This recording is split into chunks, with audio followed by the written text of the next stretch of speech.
Bismillahirrohmanirrohim. Assalamualaikum warahmatullahi wabarakatuh. Perkenalkan, nama saya Lia Nur Fatimah dengan NIM 1182060060 dari semester 5 kelas B Pendidikan Biologi Universitas Islam Negeri Sunan Gunung Jati Bandung. Nah, di video kali ini saya akan menjelaskan materi pembelajaran mengenai hormon. Adapun tugas ini dibuat untuk memenuhi salah satu ujian akhir semester pada mata kuliah biokimia. Adapun subbab materi yang akan dijelaskan pada video kali ini yaitu pengertian hormon, fungsi hormon, lalu proses pembentukan hormon, mekanisme kerja hormon di dalam tubuh, klasifikasi hormon, dan juga kelainan penyakit hormon. Jika berbicara mengenai hormon, apa sih itu hormon? Hormon berasal dari kata hormain yang berarti menggerakkan atau memacu, menggiatkan, ataupun merangsang. Hormon adalah zat kimia yang diproduksi oleh kelenjar endokrin yang mempunyai efek tertentu pada aktivitas organ-organ lain dalam tubuh. Nah, hormon juga mengatur aktivitas seperti metabolisme, reproduksi, pertumbuhan, dan juga perkembangan. Pengaruh hormon dapat terjadi dalam beberapa detik, hari, minggu, bulan, bahkan beberapa tahun. Hormon dibutuhkan oleh tubuh dalam jumlah yang tidak terlalu banyak atau sedikit, tetapi jika kekurangan atau berlebih akan mengakibatkan pertumbuhan dan perkembangan serta proses metabolisme menjadi terganggu. Nah, untuk itu dibutuhkan hanya secukupnya saja.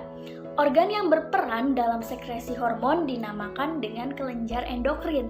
Mengapa disebut demikian? Karena hormon yang disekresikan diedarkan ke seluruh tubuh oleh darah tanpa melewati saluran khusus. Nah, di sisi lain atau di pihak lain terdapat pula kelenjar eksokrin yang mengedarkan hasil sekresinya melalui saluran khusus. Seperti yang telah dijelaskan tadi, bahwa hormon ini merupakan zat kimia yang dihasilkan oleh kelenjar endokrin. Nah, atau kelenjar buntu. Kelenjar ini merupakan kelenjar yang tidak mempunyai saluran, sehingga sekresinya akan masuk aliran darah dan mengikuti peredaran darah ke seluruh tubuh. Apabila pada suatu organ target, maka hormon akan merangsang terjadinya perubahan. Pada umumnya, pengaruh hormon berbeda dengan saraf. Apa bedanya? Karena pada perubahan yang dikontrol oleh hormon ini biasanya merupakan perubahan yang memerlukan waktu yang cukup panjang. Contohnya yaitu pertumbuhan dan pemasakan seksual. Lalu, apa saja sih fungsi dari hormon? Nah, fungsi dari hormon yang pertama yaitu mengendalikan perkembangan dalam ciri-ciri seksual dan sistem reproduksi. Yang kedua, merangsang dalam pembentukan dan pelepasan yang berasal dari kelenjar tiroid.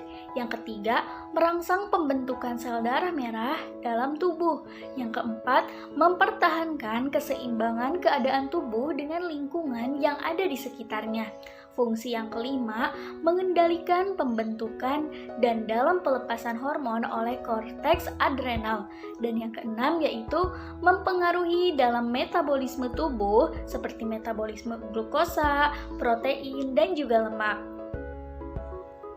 Selain itu, ada juga beberapa ciri-ciri dari hormon yang perlu kita ketahui. Yang pertama, yaitu diproduksi dan disekresikan ke dalam darah oleh sel kelenjar endokrin dalam jumlah yang sangat kecil. Yang kedua, diangkut oleh darah menuju ke sel atau jaringan target. Yang ketiga, mengadakan interaksi dengan reseptor khusus yang terdapat dalam sel target.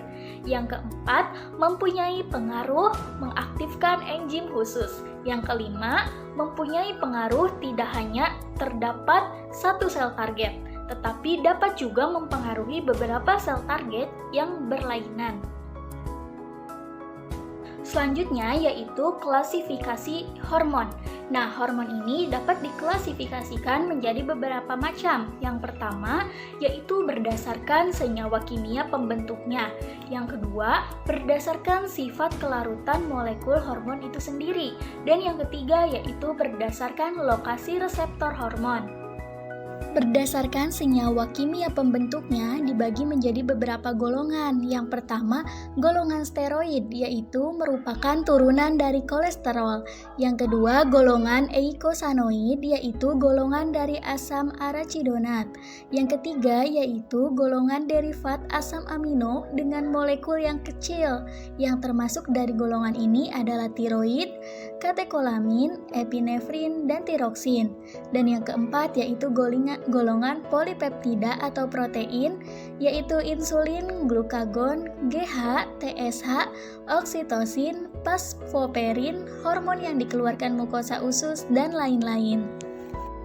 Berdasarkan sifat kelarutan molekul dibagi menjadi dua, yaitu lipofilik, yaitu kelompok hormon yang dapat larut dalam lemak. Contohnya hormon golongan steroid, estrogen, progesteron, testosteron, tirosin, dan lain-lain. Dan yang kedua yaitu hidrofilik, yaitu kelompok hormon yang dapat larut dalam air. Contohnya hormon insulin, glukagon, gastrin, katekolamin, dan lain-lain. Berdasarkan lokasi reseptor hormon dibagi menjadi dua, yaitu yang pertama hormon yang berkaitan dengan hormon reseptor intraseluler, dan yang kedua hormon yang berkaitan dengan reseptor permukaan sel atau membran plasma. Lalu, bagaimana sih proses pembentukan hormon itu sendiri? Nah, yang pertama yaitu proses pembentukan hormon testosteron. Jadi, pertama-tama, hipotalamus akan mengirimkan perintah ke kelenjar pituitari. Jadi, selama bertahun-tahun tidak aktif setelah kelahiran, pada saat seorang anak mencapai usia remaja, hipotalamus tersebut akan mulai mengirimkan perintah dengan mengeluarkan gonadotropin releasing hormone atau GnRH ke kelenjar pituitari. Kemudian yang kedua, hormon LH tersebut, luteinizing hormone dan FSH, follicle stimulating hormone yang dilepaskan oleh kelenjar pituitari akan menuju ke testis pada laki-laki, utamanya LH, dan juga menuju ovarium pada perempuan. Selanjutnya yang ketiga, LH menuju ke sel Leydig pada testis. Nah, LH ini masuk ke sel Leydig ditangkap oleh LH reseptor. Keberadaan LH ini memungkinkan masuknya kolesterol LDL atau low density lipoprotein melalui LDL reseptor. Nah, kemudian yang keempat, LDL ini disintesis menjadi testosteron. Adapun jalur sintesis testosteron utamanya melalui LDL, kemudian pregnenolon, lalu 17-hidroksipregnenolon, kemudian DHEA, lanjut ke androstenediol, dan terakhir yaitu testosteron. Nah, setelah diekresikan oleh testis, sebagian besar testosteron tersebut berikatan dengan glikoprotein yang disebut dengan sek hormon binding globulin atau SHBG. Nah, dan hanya 2-3% testosteron dalam keadaan bebas tidak terikat pada protein yang kemudian mampu melakukan aktivitas biologis, memasuki sel target, dan berikatan dengan reseptornya. Sebagian testosteron juga yang terikat pada jaringan diubah dalam sel menjadi 5-alfa dihidrotestosteron. Dan dalam bentuk inilah testosteron melakukan banyak fungsi intraselnya. Kemudian yang kedua yaitu proses pembentukan hormon tiroid. Nah, hormon ini diproduksi oleh kelenjar tiroid yang terletak di area leher. Hormon tiroid juga turut mempengaruhi pertumbuhan rambut pada tubuh. Proses pertumbuhan hormon ini dimulai dari hipotalamus yang menghasilkan hormon pelepas tiroid. Kemudian bersama dengan kelenjar pituitari, hipotalamus menyekresikan hormon perangsang tiroid dan kelenjar tiroid pada akhirnya membuat hormon tiroid dan menyebarkannya ke seluruh tubuh. Yang ketiga yaitu proses pembentukan hormon gonadotropin. Nah, hormon ini tumbuhnya rambut terakhir adalah gonadotropin, yaitu hormon kelenjar pituitari yang mempengaruhi testis dan ovarium. Hormon LH dan FSH adalah kedua hormon yang disekresikan oleh gonadotropin. Hormon ini membantu organ reproduksi pria dan wanita menghasilkan hormon seks, sel telur, dan sel sperma. Dan yang keempat yaitu proses pembentukan hormon androgen. Nah, androgen ini menjadi hormon yang berdampak pada pertumbuhan rambut. Secara umum, hormon androgen berkaitan dengan organ reproduksi pria. Demikian, tubuh wanita juga sebenarnya memproduksi hormon ini, tetapi tidak sebanyak yang dihasilkan oleh pria, karena hormon ini juga berperan penting pada proses reproduksi wanita. Nah, itu dia beberapa proses pembentukan hormon. Kemudian, bagaimana sih mekanisme kerja hormon itu sendiri? Nah, sistem hormon ini bekerja dengan cara mengikat sebuah reseptor protein yang ada di dalam tubuh, baik itu di dalam sel target ataupun pada membran plasma mereka. Nah, proses pengikatan hormon steroid ini terbentuk secara kompleks hormon dengan reseptor yang akan mempengaruhi ekspresi gen di dalam inti sel target. Di dalam pengikatan hormon non-steroid akan mengaktifkan messenger kedua yang akan mempengaruhi proses yang terjadi di dalam sel target atau disebut dengan hormon steroid. Sebagai salah satu hormon yang ada di dalam tubuh manusia, mereka merupakan pesan yang berasal dari sistem endokrin. Hal inilah yang membuat mereka harus mengubah sesuatu yang ada di dalam sel. Selain itu, hormon ini juga kemudian akan berjalan melalui sebuah aliran darah sampai menemukan sel target dengan reseptor yang memiliki kecocokan sehingga dapat mengikat. Ketika hormon sudah terikat dengan reseptor, hal inilah yang menyebabkan adanya perubahan di dalam sel. Namun, persisnya bagaimana hal ini bekerja, hal tersebut tergantung apakah hormon tersebut adalah hormon steroid atau hormon non-steroid. Lalu bagaimana sih cara kerja hormon steroid? Nah, cara kerja hormon ini adalah dengan cara menduduki reseptor yang terletak di dalam membran sel. Hormon selanjutnya akan mengaktifkan second messenger yang akan mengaktifkan protein kinase yang menyebabkan berbagai aktivitas sel.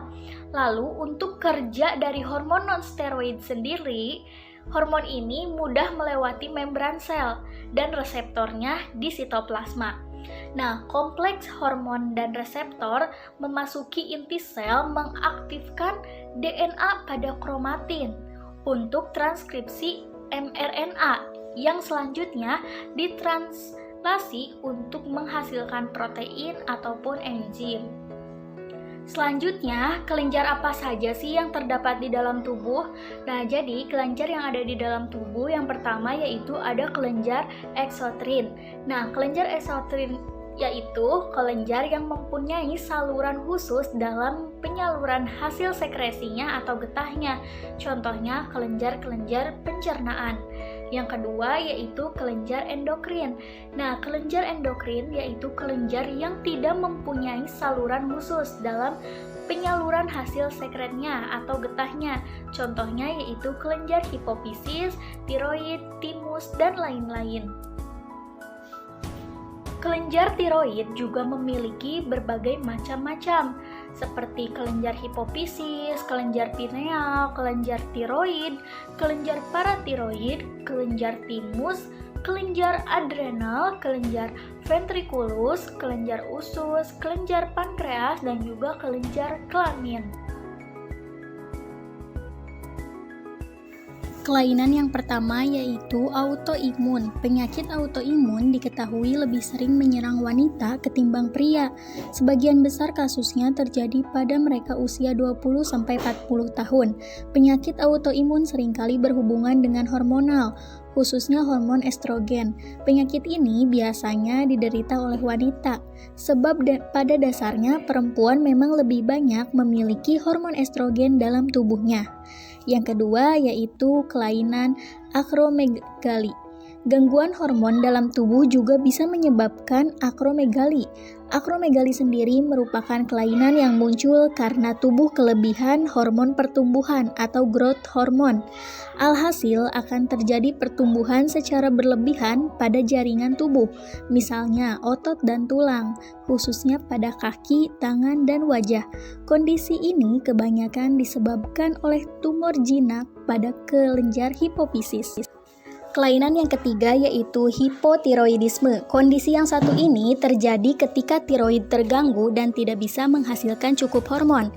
Hipotiroidisme menyebabkan proses metabolisme tubuh akan semakin lambat sehingga energi yang diproduksi tubuh akan berkurang. Yang keempat yaitu benign prostatic hyperplasia atau BPH. BPH atau pembesaran prostat jinak ini merupakan kondisi ketika kelenjar prostat mengalami pembengkakan. Dan yang kelima yaitu jerawat. Tidak sedikit kaum hawa yang berlangganan jerawat ketika masa menstruasi datang. Salah satu penyebabnya dipengaruhi oleh hormon progesteron yang menghasilkan minyak berlebih pada kulit sehingga memicu timbulnya jerawat. Baik, rupanya sekian yang dapat saya sampaikan. Mohon maaf jika masih banyak kekurangan dan kesalahan dalam penyampaian materi. Wabillahi taufiq wal hidayah. Wassalamualaikum warahmatullahi wabarakatuh.